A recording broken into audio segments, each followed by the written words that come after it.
نبی پاک صلی اللہ تعالی علیہ وسلم کی حدیث اور روایت کرتے ہیں حضرت سلمان فارسی رضی اللہ تعالی عنہ، اور ساتھ ہیں سیدنا بلال حبشی رضی اللہ تعالی عنہ۔ فرماتے ہیں ہم نہ گھر سے نکلے، حضور نے فرمایا ذرا جلدی چلو، ایک ضروری کام ہے۔ فرماتے ہیں بڑی تیزی کے ساتھ آج روٹین سے ہٹ کر محبوب نے تیز تیز قدم مبارک اٹھائے، تیز تیز، اور فرماتے ہیں ایک گلی ہم نے کراس کی، دوسری گلی میں جو پہنچے تو پھٹے پرانے کپڑے، سادی سی بی بی، اور حالت بتاتی تھی کہ بیچاری کسی غریب گھر کی ہے۔ وہ سڑک پہ کھڑی تھی اور رو رہی تھی۔ میرے کریم رسول نے فرمایا بلال اسے پوچھو کیا مسئلہ ہے، کیوں روتی ہے؟ تو حضرت سلمان عرض کرتے ہیں میں نے کہا حضور میں پوچھ لیتا ہوں، آپ جائیے، کام بڑا ضروری ہے جو نکلے، میں معلومات کرتا ہوں۔ تو محبوب نے فرمایا نہیں، اس کے آنسو پوچھنے سے ضروری کوئی کام بھی نہیں، پہلے اس کی داد رسی ہوگی، اسے پہلے پوچھا جائے گا۔ روتے نہیں رہتے لوگ گھروں میں، لوگ گزر نہیں جاتے چپ کر کے، کتنے لوگ تڑپتے، کون احساس کرتا ہے؟ نبی پاک سید عالم صلی اللہ علیہ وسلم رکے اور اس خاتون سے پوچھا کیا بات ہے؟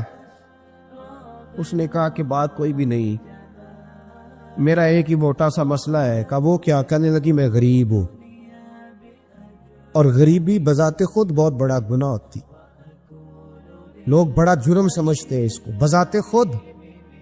میں نے شروع میں کہا نا کہ مذہبی سٹیج کی بھی صدارت غریب آدمی نہیں کر سکتا، کیونکہ غریب جو ہوا جد کول دتھی ہونی انہیں نیڑے بیٹھنا ہے نا جی، جد کول نہیں انہیں تو پیچھے جا کے بیٹھنا ہے، تے اس کو کہڑا دتھی ہے۔ اس سٹیج پہ بھی غریب آدمی کی صدارت نہیں ممکن ہو ہی نہیں سکتا۔ میرے رسول پاک سید عالم صلی اللہ تعالی علیہ وآلہ وسلم نے فرمایا پہلے اسے پوچھو کیا مسئلہ ہے۔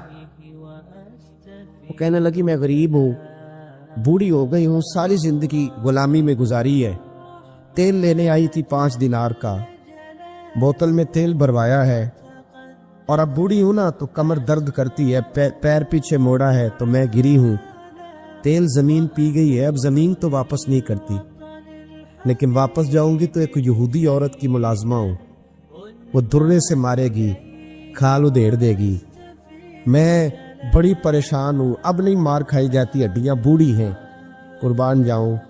حضرت بلال کو حضور نے حکم دیا، فرمایا دوڑ کے گھر جا 5 دینار لا۔ فرماتے 5 دینار لائے، تیل خرید کے دیا، وہ پھر رونے لگی۔ فرمایا آپ کیوں روتی ہے؟ اس نے کہا بتایا نا غریب ہوں، غریب کا جرم کوئی نہیں ہوتا، لیکن پیس دیا جاتا ہے، پھر بھی مار تو اب بھی پڑے گی، اب کیوں پڑے گی؟ تو عرض کرنے لگی محبوبہ مار اس لیے پڑے گی کہ دیر سے کیوں آئی ہے۔ تو میرے کریم رسول اور وہ بی بی حضور ابھی آئے ہیں مدینہ طیبہ، امام یوسف صالحی فرماتے ابھی آئے تھے حضور، سبل الہدی والرشاد کے مصنف کہتے ابھی آئے تھے نبی پاک، وہ جانتی بھی نہیں تھی۔ تو سید عالم صلی اللہ تعالی علیہ وسلم نے فرمایا اچھا مار پڑے گی؟ کہا ہاں۔ او بھائی کونسلر جو کل آپ کو کہہ رہا تھا نا میں آپ کا خادم ہوں، کونسلر بے گناہ، بلکہ ہمارے SHO صاحب اگر چودھری پہ پرچہ آ جائے تو اس کو ٹیلی فون کر کے پوچھتے ہیں صاحب جی تہاڈے خلاف درخواست آئی ہے، کی کرنا ہے؟ تو غریب آدمی بیچارہ، اس کی غلطی یہ تھی کہ وہ غریب تھا تو اس نے ریڑھی لگا لی چوک میں، اس کو دبوچ کے لے گئے، تینوں پتہ نہیں اتنے نہیں کھلوئی دا، اس کے پاس کل انویسٹمنٹ ہی 5000 تھی، سارا لے گئے۔ پھر وہ کونسلر صاحب کے پاس چلا گیا، سر میرے نال چلے آجے ذرا میں تھانے جانا ہے، انہوں نے کہا گڈی کرائی آ، پیسے ہیں نہیں ایویں تھانے جائیدا ہے۔ اب وہ گاڑی لایا ہے، پتہ نہیں کہاں سے لایا ہے، تھانے پہنچا ہے، اور یہ ہے ہمارا حال کہ وہ SHO بھی بیٹھا ہے کرسی پہ اور کونسلر بھی کرسی پہ بیٹھا ہے، اور وہ غریب پیروں میں بیٹھا ہے اور ہاتھ باندھ کے کہہ رہا میری ریڑھی دے چھڈو، میری 4 دھیاں نے تو میں شامی کھانا کھانا۔ کدھر گیا امت کا وہ ذوق؟ ساری زندگی نعتیں سننے والوں بتاؤ تو صحیح نعت نے تاثیر کیا دی ہے روح؟ اگر ابھی بھی گھاڑی غریب کے پاس کھڑی نہیں ہوتی تو پھر کیا اثر ہوا ساری زندگی نعت سننے کا؟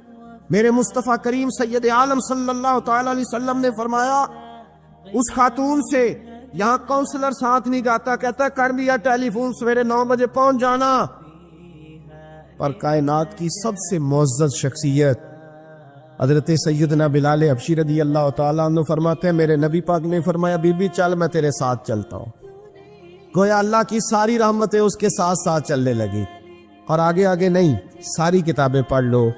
وہ پھٹے پرانے کپڑوں والی بی بی آگے آگے اور اللہ کے کریم رسول پیچھے پیچھے. ساری گلیاں اس نے پھرائی، مدینے کی صحرا آ گیا. ایک دروازے پہ دستک دی سے مالکن آئی. وہ بی بی بعد میں کہتی ہے میں بھی بڑی ڈاڈی تھی، طاقت ہی نہیں تھی میرے سامنے کو کھڑا ہو سکے. لیکن جب میں باہر نکلی تو میں نے نور کے حالے میں لپٹی ہوئی ایک عظیم ہستی کو دیکھا. فرماتے محبوب کے گورے چٹے رنگ کے اوپر کالی زلفیں اور محبوب پاک کی مقدس آنکھیں جب تک بات کرتے رہے نظریں زمین پہ جھکی رہی. شرم و حیا والے رسول نے بڑے میٹھے، بڑے دھیمے، بڑے خوبصورت لہجے میں کہا. بریلی کے امام فرماتے ہیں نیچی نظروں کی شرم و حیا پہ درود. بڑے دھیمے لہجے میں فرمایا تیری نوکرانی ہے تیری. عورت کہتی ہے میں تو حضور کے جلووں میں محب ہو گئی کہ سادگی میں اتنا حسن میں نے دیکھا ہی نہیں. تیری نوکرانی ہے. کہا میرے محبوب نے فرمایا بیچاری کی غلطی کوئی نہیں، اسے مارنا نا، اس سے تیل گر گیا تھا، نیا خریدتے دیر ہو گئی، رو رہی تھی تو میں سفارش کرنے آیا ہوں. وہ خاتون کہتی ہے کسی کی نہیں مانی تھی، پر محبوب کے جملوں میں تاثیر اتنی تھی ککھ سواد نہیں مشری اندر اسا کھنڈا می چکھ ڈٹھیاں انہاں ساریاں شہواں نالوں گلاں سجن دیا مٹھیاں. فرماتے نبی پاک صلی اللہ تعالی علیہ وآلہ وسلم نے فرمایا کچھ نہ کہنا. کہنے لگی نہیں کہتی، میرا وعدہ رہا کچھ نہیں کہوں گی. اب میرے حبیب نے پھر نظر اٹھائی اور اس غریبنی کی طرف دیکھا اور فرمایا تو اگر کہے تو میں جاؤں، تو اگر کہے تو میں خود بھیک دے، خود ہی کہے منگتے کا بھلا ہو، تو اگر کہے تو میں جاؤں. اس نے خراج پیش کیا تو چند آنسو گرائے. کہنے لگی محبوبہ جیسے بندہ نوازی. حضور نے رخ پھیرا. حضرت بلال کہتے میں پیچھے رہ گیا تو وہ دونوں بیبیاں دوڑ کے میرے پاس آئی. کہنے لگی بتا تو صحیح ہے کون، یہ بتا تو صحیح کون تھے. تو حضرت بلال کہنے لگی تم نہیں جانتے. جناب بلال فرمانے لگے یہی تو ہیں جنہیں اللہ نے سچا رسول بنا کے بھیجا ہے. بیبیاں دوڑ کی آئی. کہنے لگی محبوبہ دروازے تک آئے ہو تو خالی تو نہ لوٹاؤ، مہربانی فرماؤ ہمیں بھی کلمہ پڑھا دو. ایک واقعہ سناتا ہوں خواجہ معین الدین اجمیری کا. عطائے رسول ہند الولی حضرت خواجہ معین الدین اجمیری رحمت اللہ تعالی علیہ میرے حضرت صاحب فرمایا کرتے ہیں ہم کتر قادری ہیں پر ہم کھل کے یہ بات مانتے ہیں کہ ہندوستان کے بادشاہ کا نام معین الدین اجمیری ہے. یہ ببانگے دول مانتے ہیں. بہرحال ہند الولی حضرت خواجہ ہے اجمیری ہے. خواجہ اجمیری جب نئے نئے آئے نا یہاں اجمیر شریف میں، آپ نے خیمہ لگایا تھا، کپڑے کا خیمہ لگا کے اس میں رہتے تھے. تو ایک نوجوان تھا وہ باہر رہتا تھا اجمیر سے، تو وہ آیا کچھ دنوں کے لیے، پڑھائی سے فارغ ہو کے اجمیر کا رہنے والا تھا لیکن باہر رہتا تھا. جب یہاں آیا نا وہ عصر کے بعد وہ گزرتا خواجہ اجمیری کے خیمے کے سامنے سے، جھونپڑی کے سامنے سے، تو خواجہ صاحب عصر کے بعد بیٹھ کے رویا کرتے تھے. عاشق دا کام نہیں رونا تونا، بنا رویو نہیں منظوری، اے عاشق سدا ہی روندا رہندا پاویں وصل ہوئے تے پاواں دوری. رویا کرتے. تو نوجوان بڑا سادہ سا تھا، بچپن میں والد فوت ہو گئے، صرف ماں ہی ماں تھی. ایک دن اماں سے جا کے کہنے لگا یہ مسلمانوں کا سادھو روتا کیوں ہے؟ اماں کہنے لگی مجھے کیا پتا. بچہ کہتا میرے اندر تجسس بڑھ گیا کہ بابے سے پوچھوں تو صحیح کیوں روتا. 2 4 5 10 دفعہ میں گزرا. ایک دن بے چین ہو کے میں کمرے میں چلا گیا اجرے میں. تو میں نے کہا بابا کیوں روتے ہو؟ کہنے لگے مجھے اپنے شیخ کی یاد آتی، مجھے یاد آتی. تو وہ بچہ کہتا مجھے اس وقت تک پتہ نہیں تھا کہ محبت میں بھی رویا جاتا ہے. میں سمجھتا تھا رونا صرف دکھوں میں آتا ہے. شیخ کی یاد آتی. حضرت عائشہ صدیقہ رضی اللہ تعالیٰ عنہ فرماتی ہے جس دن نبی پاک صلی اللہ علیہ وسلم رات کے وقت ہمارے گھر آئے نا اور حضور نے فرمایا ابو بکر چل تم نے میرے ساتھ مدینے جانا ہے، تو میں نے جناب صدیق اکبر کو روتے دیکھا. تب مجھے پتا چلا کہ محبت میں بھی بڑا رونا آتا ہے، محبت میں بھی رویا جاتا ہے. فرماتے خواجہ اجمیر کہ وہ نوجوان کہنے لگا بابا پیار میں بھی رویا جاتا ہے؟ کہاں؟ کہنے لگا میں نے بھی رونا ہے. تو آپ فرمانے لگے 2 شرطیں ہیں کہ کلمہ پڑھ جا، دوسرا میرا مرید ہو جا.